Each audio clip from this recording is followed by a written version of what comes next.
Hello বন্ধুরা, good morning ছায়া daily ব্লগে সবাইকে স্বাগত জানাই। আজকে সকালবেলা আজকে তো বুধবার, সকালবেলা উঠে অনেক কাজকর্ম সারলাম। সেরে মেয়ের আজকে ছুটি আছে, কালকে লাস্ট পরীক্ষা আছে, বৃহস্পতিবার কালকে শেষ হবে। আর আজ মেয়ের ছুটি আছে বাড়িতে, তাই এই যে টিফিন খাবে পরোটা বানাচ্ছি। কালকে ফুলকপি আলু তরকারি করেছিলাম, ওটা আছে, তার ভাবলাম যে পরোটা বানিয়ে দিই আর ফুলকপি আলু তরকারি দিয়ে খেয়ে নেবে। আর তোমার দাদাভাই চিড়ে খাবে বললো, চিড়ে ভিজিয়ে রেখেছি। চল পরোটাটা ভেজে আমি একে দিয়ে দিই, তারপরে রান্নাবান্না কী করি না করি পরে আবার আসছি। চলো এখন রাখি। চলো বন্ধু, পরোটা তো ভেজে আগে মেয়েকে খেতে দিয়ে দিলাম। এবার আমি আর ছেলে খাবার, তোমাদের দাদাভাই চিড়ে আর দই করে খেয়েছে। আর এই যে কালকের ফুলকপির তরকারি ছিল, মেয়েকে দিয়েছে আর আছে, আমি তোমাদের ছেলে খাবো। আর এখানে যে রান্নার জোগাড়ও করে নিয়েছি।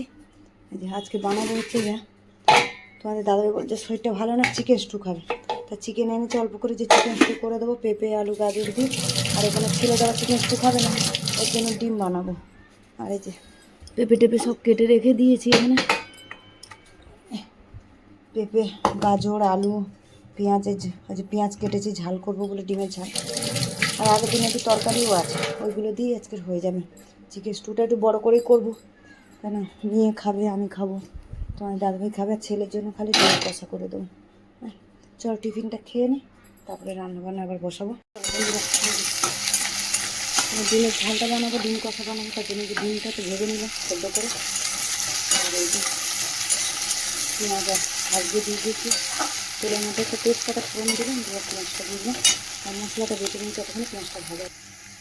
চলো বন্ধু, পেঁয়াজটা তো ভেজে নিয়েছি, এর মধ্যে অল্প একটুখানি আদা বাটা দিয়ে দিলাম, আদা রসুন বাটা দিয়ে দিলাম। আদা রসুন বাটাটা একটু তেলের মধ্যে নেড়ে নিই।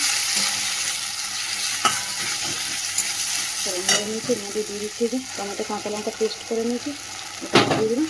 বাকি মশলাগুলো দিয়ে দেবো, নুন হলুদ একটু লঙ্কার গুঁড়ো দেবো, মানে রঙের জন্য কাঁচা লঙ্কা বেটে নিয়েছি, একটু ধনে গুঁড়ো দেবো। চলো বন্ধুরা, মশলাটা বলতে ভালো করে কষে নিলাম, তেলও ছেড়ে গেছে মশলা দিয়ে। এবার অল্প করে জল দিয়ে দিচ্ছি, বেশি জল দেবো না, কারণ কষা কষা যেহেতু হবে, অল্প এইটুকু জল থাকতে। ডিমটা দেবো আর ধনে পাতা দিয়ে নামিয়ে দেবো, তারপর চিকেন শুকাবো। চল এটা হতে থাকো। চলো বন্ধুরা, ডিম কষা তো হয়ে গেছে, এই যে ধনে পাতা দিয়ে নামিয়ে দিই। চলো বন্ধুরা, এই যে ডিমের ঝালটা তো নামিয়ে দিলাম, দিয়ে আর স্টু বসাবো, তার জন্য যে ফোড়নে দিয়ে দিলাম গরম মশলা। বাবা চলো গরম মশলাটা ফোড়নে দিয়ে আর এই যে পেঁয়াজটা দিয়ে দিলাম। পেঁয়াজটা দিয়ে দিয়েছি, এর মধ্যে সবজিটা দিয়ে দেবো, দিয়ে সবজি আপনার একসাথে একটু ভাজবো, তারপর মধ্যে চিকেনটা দিয়ে দেবো। সবজিটা ভালো করে একটু ছাঁকলে নিই, তারপরে চিকেনটা দেবো।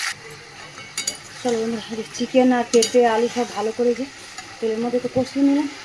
এরপরে এই যে দিয়ে দিচ্ছে এখানে আদা ঘষে নিয়েছি, একটু হলুদ দিলাম, কারণ একটু সাদা সাদা হবে, তোমার গাড়ি খেতে চায় না, শুধু সাদা হয় কিন্তু সাদা খেতে চায় না। একটা টমেটো কুচি দিয়েছি, কটা কাঁচা লঙ্কা দিয়েছি, একটু যখন প্রেসারে দেবো তো গোলমরিচ দিয়ে দেবো, জিরে গুঁড়ো দিলাম, এই দিয়ে ভালো করে কষিয়ে নিয়ে আর কি তারপর প্রেসারে দিয়ে দেবো। সব এদিকে তো ভালো করে কষিয়ে নিলাম, দিয়ে এবারে প্রেসারে দিয়ে দেবো। ভালো করে কষানো হয়ে গেছে, জলও বেশি দিচ্ছি, জল গরম হয়ে গেছে, চালটা দিয়ে আর এটাও প্রেসারে দিয়ে দিই। চলো বন্ধুরা, প্রেসারে তো দিয়ে দিলাম, ওর মধ্যে একটু সামান্য স্বাদের জন্য চিনি দিয়েছি আর একটু গোলমরিচ গুঁড়ো করে যে দিয়ে দিলাম। গোটা গুঁড়োটা ছিল না, তা গোটা গোলমরিচ ছিল, ওটাকে একটুখানি গুঁড়ো করে দিয়ে দিলাম। গোলমরিচটা দিলে না ভালো টেস্ট হয়, গন্ধটাও ভালো হয়। চলো এটাকে আটকে আর দুটো সিটি মারবো। এখানে ভাতের জল ফুটছে, ভাত চাল দিয়ে দিয়েছি, চলো দুটো সিটি মারলেই হয়ে যাবে। চলো এটাকে আটকে নিয়ে চলো বন্ধুরা, রান্না বান্না তো সারলাম, সেটারে যে মেয়েকে খেতে দেবো, মেয়ের পড়া আছে দুপুরবেলা, তাও চলে যাবে খেয়ে নিই। আমি যে রান্নাবান্না সেরে তারপর গ্যাস ফ্যাস মুছা কাজ বাকি আছে অনেক, চান করবো, পুজো করবো। হ্যাঁ ওকে আগে খেতে দিয়ে দিচ্ছি, যে গরম গরম একদম ধোয়ানোটা ভাত, এক্ষুনি সবে নামালাম ভাত। হ্যাঁ গরম গরম ভাত, আর আগের দিনে যে লাউ ঘন্টা ছিল ওটাও গরম করে নিলাম। এখানে তো ছেলের জন্য বললাম ডিমের কষা করেছি, আর এখানে আমাদের চিকেন স্টু বানিয়েছি। হ্যাঁ আজকের এই রান্না বান্না, আর আজকে ব্লগটা এখানে শেষ করছি, দেখা হচ্ছে পরে। চলো টাটা রাখি।